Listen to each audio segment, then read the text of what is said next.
तो बचपन के मित्र थे जिनका नाम था सुदामा। गुरु सांदीपन का आश्रम में जब संग संग शिक्षा ग्रहण की थी, अवंतकापुरी जिसे आजकल उज्जैन कहते हैं, वहां पर गुरु संदीपनी का आश्रम है, उसमें पढ़ते थे। दोनों बचपन के मित्र थे। उनकी याद आ गई सुखदेव जी महाराज को और सुनाने लगे राजा परीक्षित को, हे राजन, कृष्णा सीध सखा कश्चित ब्राह्मणो ब्रह्मवित्त। भगवान कन्हैया के एक बचपन के मित्र थे सुदामा, जो ब्राह्मणों में भी उच्चतम ब्राह्मण जो कौन होता है जानते हो? ब्राह्मणों ब्रह्मवित्त ब्राह्मण, ब्राह्मणों ब्रह्मवित्तम, जो ब्रह्म में लीन रहता हो, जो वेद शास्त्र का अध्ययन करके परम प्रभु परमात्मा का चिंतन करते हुए प्रकाश संध्या करता हो, पूजा पाठ करता हो, उसे कहते हैं ब्रह्मवित्त ब्राह्मण। एक तो हमारे ब्राह्मण हो, ब्राह्मण कुल में जन्म लिया, ब्राह्मण है। पूजिए विप्र सकल गुण ही ना, शूद्र नगुण गण वेद प्रवीणा। ब्राह्मण कुल में तो जन्म लेते ही वह शरीर पूजा के योग्य है। पूजिए विप्र सकल गुण, ब्राह्मण तो समस्त गुणों से विहीन भी होकर पूजा का अधिकारी है, लेकिन ब्रह्मवित्त ब्राह्मण मिल जाए जो ब्रह्म में लीन हो, वेद शास्त्रों का अध्ययन करना, पूजा पाठ करना, हवन यज्ञ कराना, ये सब उसे आता हो, तो ऐसा ब्राह्मण ब्रह्मवित्त ब्राह्मण कहलाता है। उसके दर्शन मात्र से जीवन के कष्टों का नाश हो जाता है। वो अगर खाली पैर भी तुम्हारे घर में घूम आवे तो घर के दुख दरिद्र कलेश को मिटा देता है। और अगर तुम्हारे घर का अन्न जल उसने ग्रहण कर लिया तो फिर समझो आपके समस्त कष्ट काट ले गया हुआ ब्राह्मण।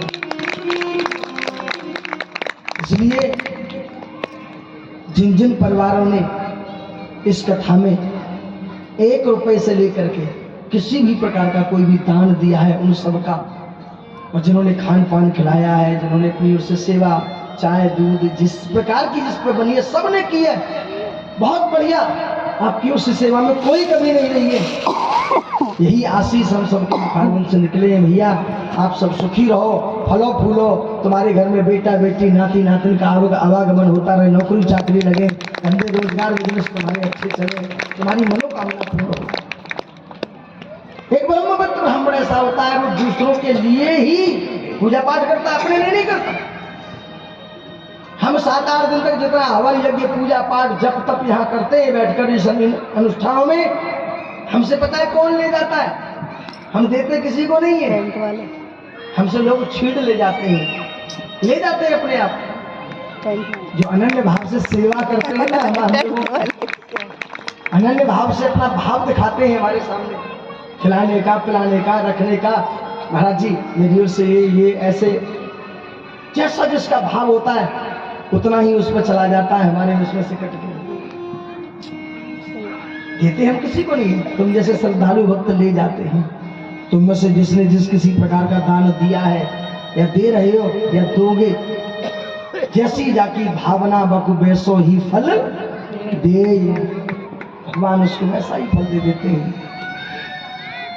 तो सुदामा ब्रह्मवित्त ब्राह्मण है। काम क्या है? पूरे दिन भगवान का पूजा पाठ करना, बस और कोई काम ही नहीं है। शरीर कैसा जानते हो?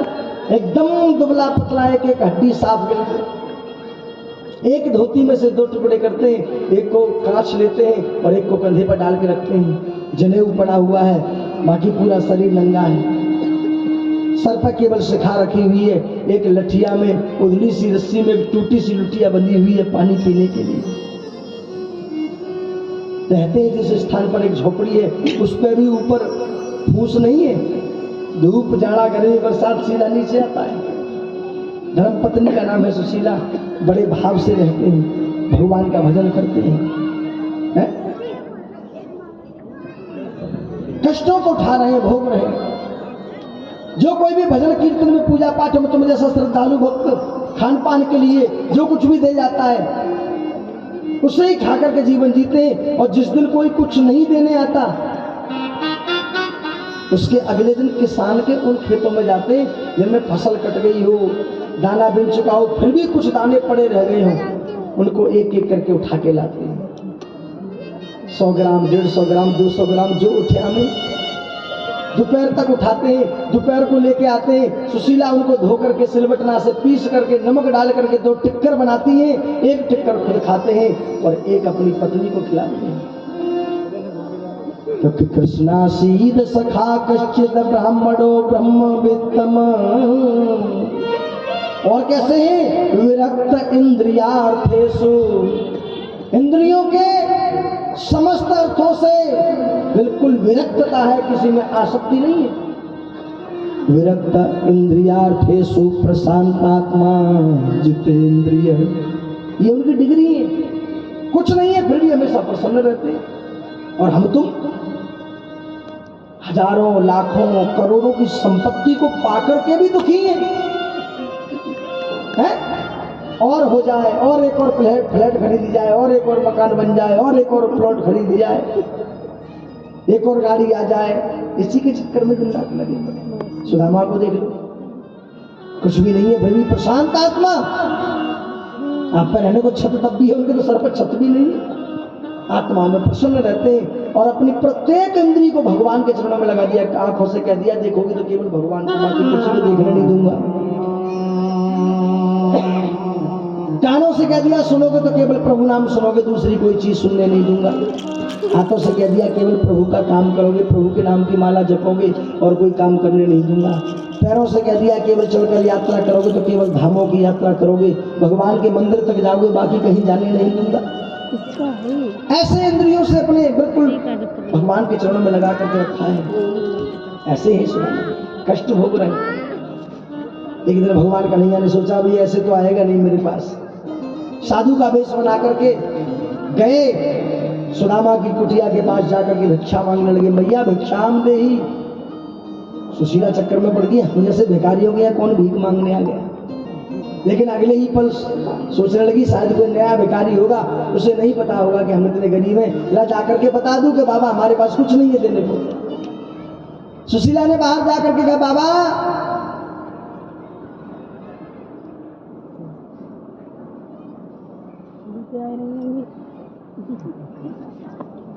मधुबती आओ भैया, आज ही लास्ट कर लो, पहले तुम खत्म कर ले। हो गई है गई है गई। क्या प्यार से कह दो राधे राधे। बड़ी भोली भाली हो तो हाल भूल जाते। हाँ ऐसी बातों में भूल जाते। पर परीक्षित जी तुम्हारे मौत ने कोई कमी बन जाए, बाना भूलती जिंदगी भर। हाँ हाँ हमारे राहुल की वही शादी।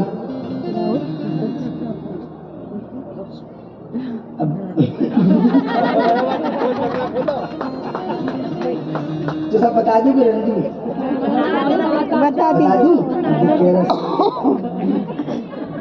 तो माँ चढ़ाई में डिमांड आई पलटते के लहंगा चुंदर लेके आएंगे। अब जा बेचारे ने सोची 7-8 हज़ार रुपये 10,000 रुपये लहंगा ले जाऊँ, 1 रुपये रह जाओ फिर भी का सुझाते कि लहंगा ले लो कि ले लो। कैसे कलर को है कि लाल कलर को है। अब माटिया लड़की वाले ने सब लाल कलर को मेकअप भाई लहंगा के हिसाब से करवा डालो। अब जब जाके मैं बड़ी पूरी पहुंची तो सब सामान खोल दो, लहंगा का है लहंगा का है लहंगा का है।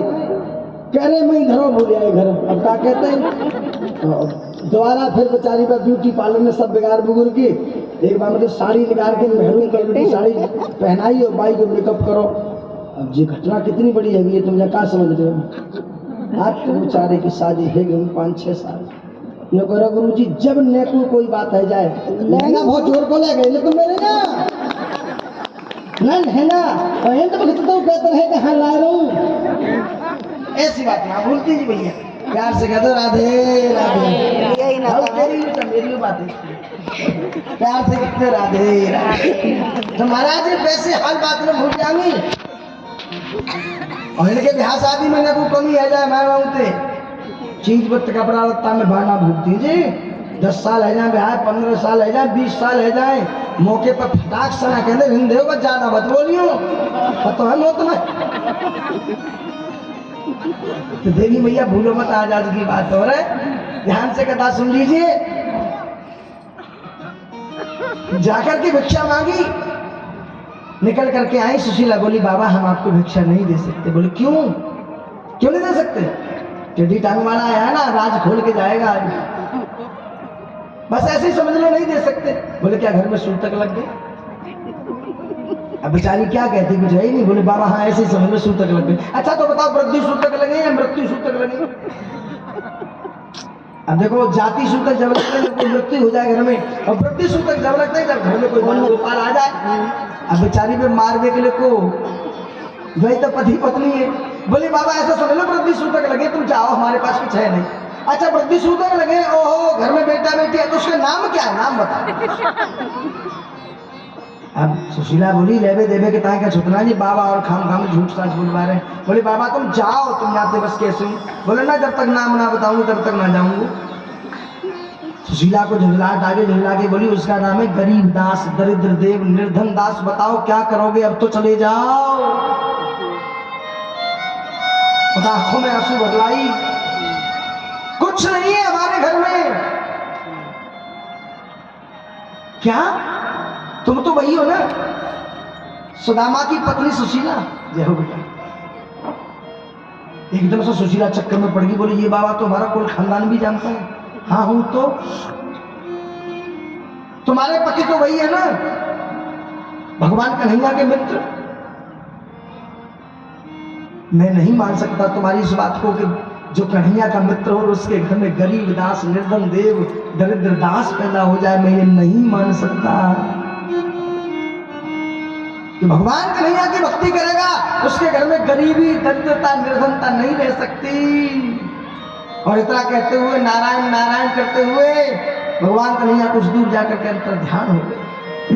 अब आते हैं सुदामा जी ध्यान भजन से निवृत्त होकर हाथ जोड़ करके सुशीला बोली प्रभु आज एक बात बताओ, तुम्हारे कोई बचपन के मित्र कृष्ण है? हाँ है, लेकिन भाग्यवान तुम क्यों पूछ रही हो? बोले बस ऐसे ही पूछ रहा हूँ, बता दो। बोले हाँ है, वो बहुत बड़ा आदमी, आजकल द्वारका का राजा है, द्वारकाधीश है वो। क्या आपका उनके पास कभी जाने का मन नहीं करता? करता है ना, फिर आप जाते क्यों नहीं है? बोले रोज जाता हूँ। बोले कब? जब पूजा पाठ करता हूँ तब उसी से तो बात करता हूँ, वही तो आता है मेरे ध्यान में। शिला समझ गई कि जब तक ये शरीर से नहीं जाएंगे तब तक कुछ हासिल नहीं हो सकता। क्यों? पीछे बात न करें, शांत रहे।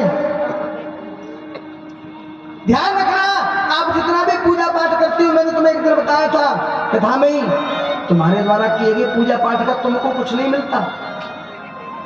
शादी से पहले तुम जितना पूजा पाठ करती हो उस पूजा पाठ के बदले तो तुम्हें मिलता है घर और वर, और शादी के बाद जितना पूजा पाठ करती हो उससे तुम्हारे पति की तरक्की होना, नौकरी में प्रमोशन हो जाना, घर में बेटा बेटी का आना, मकान दुकान बन जाना, 2 व्हीलर आना, 4 व्हीलर आना, तुम्हारे घर में उनकी नौकरी लग जाना, शादी हो जाना, पोता पोती आ जाना, ये सब तुम्हारी पूजा पाठ से होता है।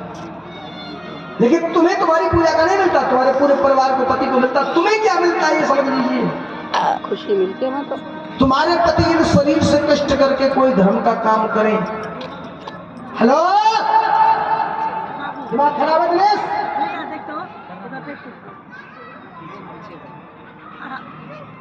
तुम्हारे पति जितना भी शरीर से कष्ट करके धर्म का काम करते हैं ना, नया नया पैर में जूता काट रहा है, उसका तुम्हें आधा पुण्य मिलता है। इसलिए अपने अपने पतियों को धर्म का काम करने के लिए प्रेरित करती रहना। और तुम्हारे पति के द्वारा जितना भी कमाया हुआ धन आप लेकर के सहमति से दोनों पति पत्नी मिलकर धर्म में लगाते हो, उससे जो पुण्य उत्पन्न होता है आधा पति को आधा पत्नी को मिलता है। प्यार से कह दो राधे राधे राधे। इसलिए अपने अपने पतियों को धर्म का काम करने के लिए प्रेरित करती रहना और अपने पति के धन को धर्म में लगाती रहना जीवन भर। इसलिए सुशीला कह रही है जब तक पति शरीर से कष्ट करके नहीं जाएंगे तब तक मुझे कुछ नहीं मिल सकता। प्राणनाथ द्वारका जाओ ना, द्वारका जाओ ना, द्वारका जाओ, द्वारका जाओ, द्वारका जाओ की रोज प्रार्थना करने लगी। सुदामा जी बोले भगवान दोस्त के घर और मित्र के घर कभी खाली हाथ मित्र के घर और गुरु के घर कभी खाली हाथ नहीं जाते।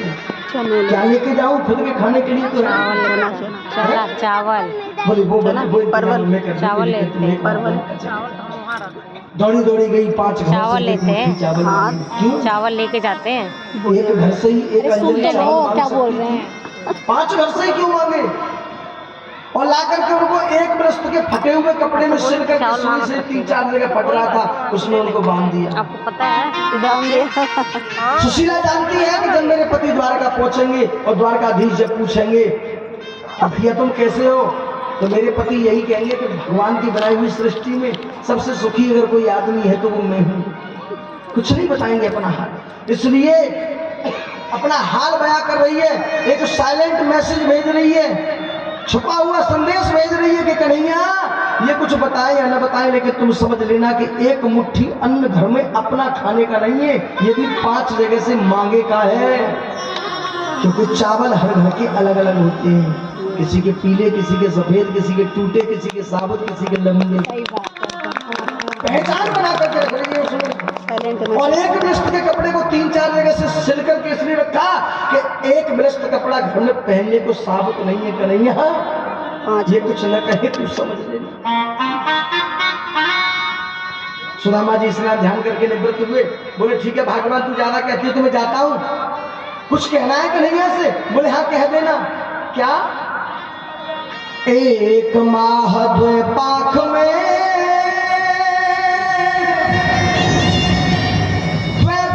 एकादशी हो,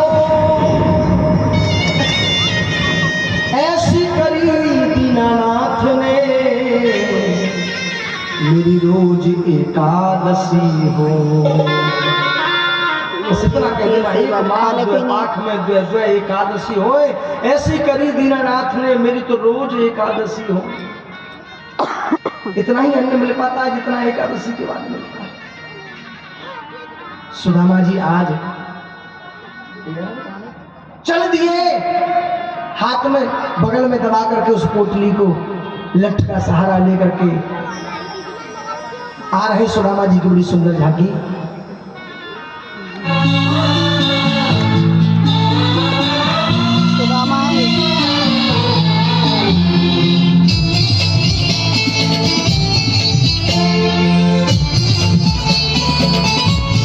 हर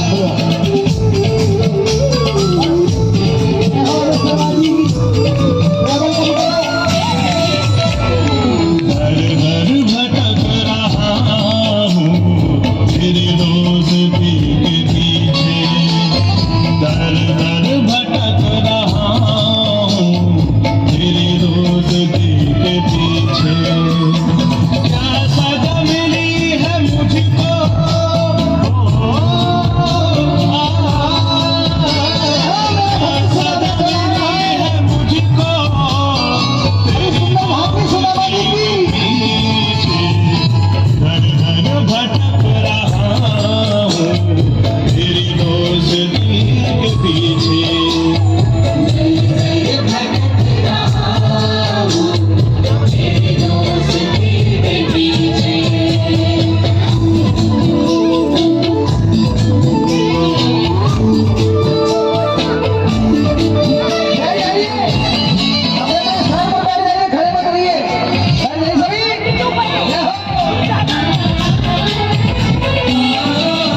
याद रस की प्यासी दिखला झलक जरासी ओ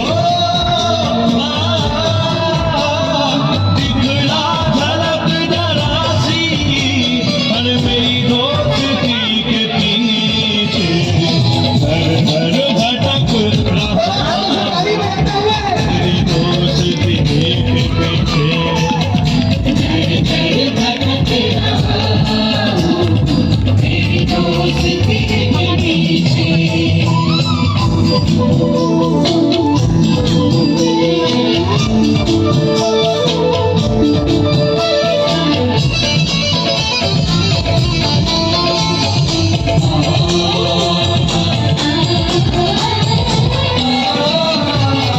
बचपन का यार तेरा आया तेरी गली में बचपन का यार तेरा आया तेरी गली में दर दर भटक के आया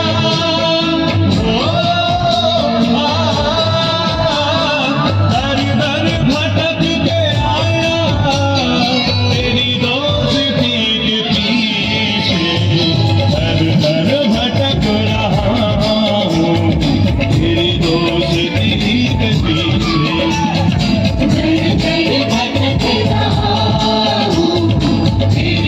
और कहते कहते सुदामा रास्ते में ही मूर्छित होकर के एक जगह गिर गया पटक खाकर के।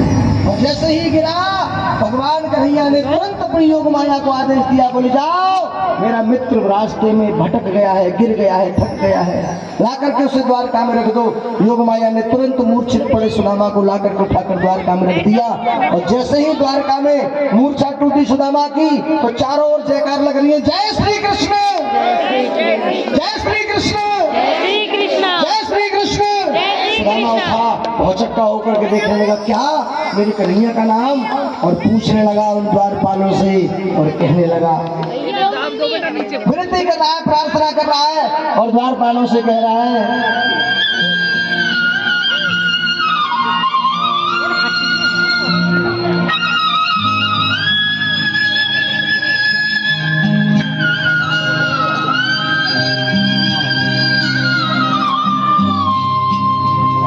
गरीबी से बुरा हाल धर्म पत्नी के बार बार कहने पर सुदामा ना चाहते हुए अपने बचपन के मित्र कृष्ण से मिलने चला। द्वारकाधीश के महलों के अंदर जाने का प्रयास किया तो द्वारपालों ने रोका, है किधर जाता है? सुदामा ने प्रार्थना की, ऐ द्वारपालो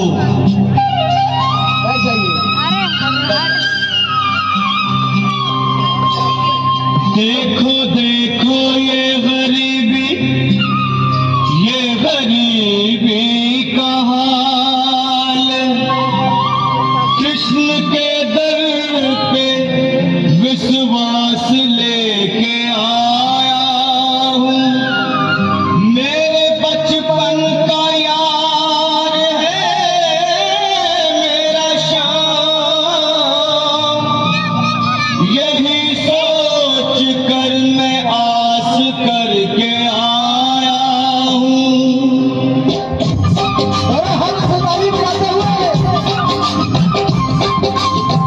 अरे द्वारपालो कन्हैया से कह दो, अरे द्वारपालो कन्हैया से कह दो कि दर पे सुदामा गरीब आ गया है, दर पे सुदामा गरीब आ गया है।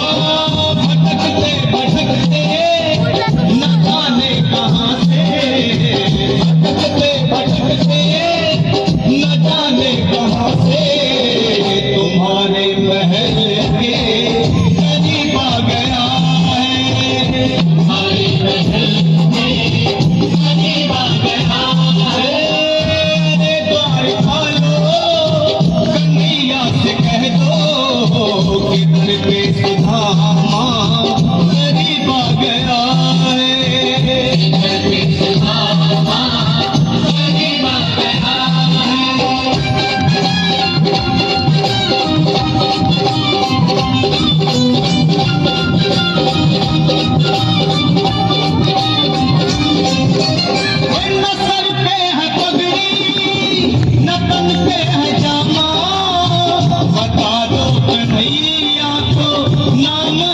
सुदामा लगा दो कन्हैया को नाम है सुदामा लगा दो कन्हैया को नाम है सुदामा नसल पे है पगड़ी नसल पे है जामा लगा दो कन्हैया को नाम है सुदामा नसल पे है पगड़ी नसल पे है जामा लगा दो कन्हैया को नाम है सुदामा लगा दो कन्हैया को नाम है सुदामा एक बार मोहन से जा करके कह दो तुम एक बार मोहन से जा करके कह दो कि मिलने सखावत नसीब आ गया है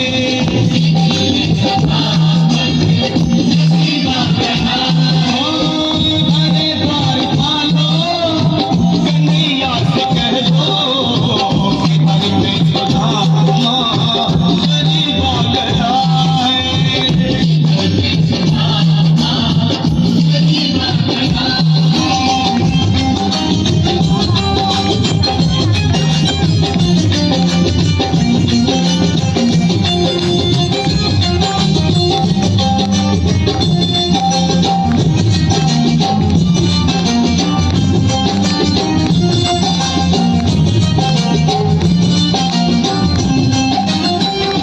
सुनते ही दौड़े चले आए मोहन आया गले से सुदामा को मोहन लगाया गले से सुदामा को मोहन लगाया गले से सुदामा को मोहन सुनते ही दौड़े चले आए मोहन लगाया गले से सुदामा को मोहन सुनते ही दौड़े चले आए मोहन लगाया गले से सुदामा को मोहन लगाया गले जो भी माता बहने चावल लाई है अपने अपने कंदुल भेंट करें, सुदामा की पूजा करें, नौछावर करें, बंधन करें, तिलक करें।